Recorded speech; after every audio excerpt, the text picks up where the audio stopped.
welcome to the Jameson CineFest Film Festival. And Barbarian Sun Studio is set up in a film studio. So, and it's very interesting because you are showing an inside world, which is known by filmmakers but not known by film fans. So why did you choose to take us, I mean, behind the curtains? I just thought there's a story to tell. Maybe not a story as such, but an observation about work, which can relate to, I think, most of our lives. You know, whether we work in an office or in a film studio, just the usual nonsense, the usual politics, nepotism, people being territorial, the hierarchy, and so on, and bullying. But I didn't want to make it into a heavy social comment. I just wanted to make some entertainment out of it. But also, I think having made a film, you see the whole mechanics and you become fascinated by it. And I thought there's something there for an audience if you have this extreme contrast of really extreme, unspeakable horror and this kind of ridiculous pantomime element with men smashing watermelons, and how do you react to those two extremes?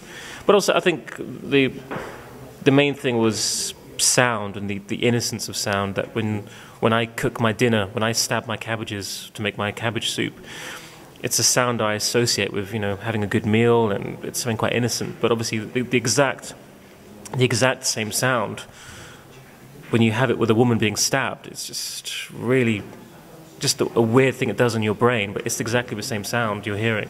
So the film is all about association in a way, but not in a...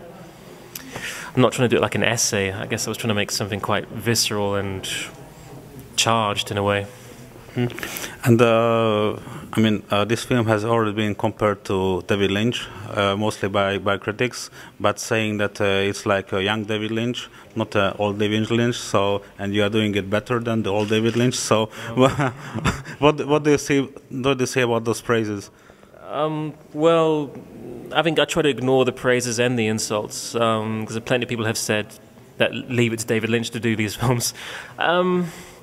I tried not to do it like Lynch, to be honest. I guess a lot of the strange elements in the film came from the music I listened to. So I guess when I was copying things, I was copying Peter Czerkassky's films or Judah Herz from Slovakia. And I think Nurse with Wound were a big influence in terms of how they structured their music. It was very surreal. But I guess if I think about it now, they were influenced by David Lynch. So I think indirectly it came from Lynch. But I think the music I listened to involved surrealist cut-ups, absurdism, where you'd have these incongruous elements coming in. But I mean, I can't deny it. I saw Eraserhead when I was very young, and I tried very hard to not be influenced by the film, but I think you can't help it. And it's a pain. I don't like it, but it's just something you have to live with, that when you see something so powerful at a young age, you can't shake it off. I mean, maybe the next film I'll try and get rid of that Eraserhead baggage. I'm trying. Okay, well, your first film, Katalin Varga, was a Hungarian-speaking movie. So we consider you as somehow as a Hungarian director too. In this film, there were lots of Hungarian collaborators. So, can you tell me this Hungarian connection of yours? It's just friends, really. I guess they're the friends I made, and they happen to be Hungarian. But they're kind of responsible for the film because there was Ladik Katalin, and her music with Király Ernő reminded me a lot of Kathy Barbarian, who was a big influence on the film, and how she was using this very intense howling, which felt like it could have been in a horror film. So it got me really interested in this very weird connection between avant-garde music and horror, and there is a very strong connection, especially in Italy. And there was Toth Powell, who's the Tilos radio DJ. He's been there for, I think, 20 years now, every Sunday night. And I listened to that show, you know, from the internet when I'm in the UK.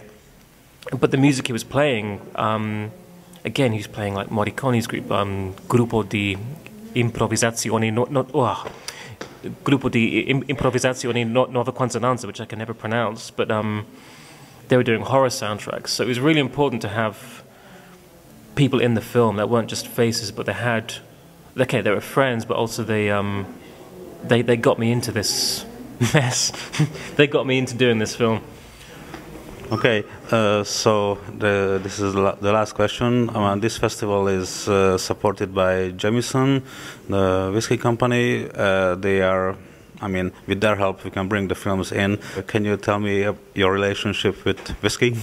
Well, I have a strange film connection because I was an extra in Spielberg's Munich, and I played a barman, and I had to do, I think, a whole 8-hour, or how many hours, 12 hours it was, of a character just holding his whiskey in a glass, retake after retake after retake, and obviously you couldn't drink on set, but I remember just how thirsty the whole thing made me.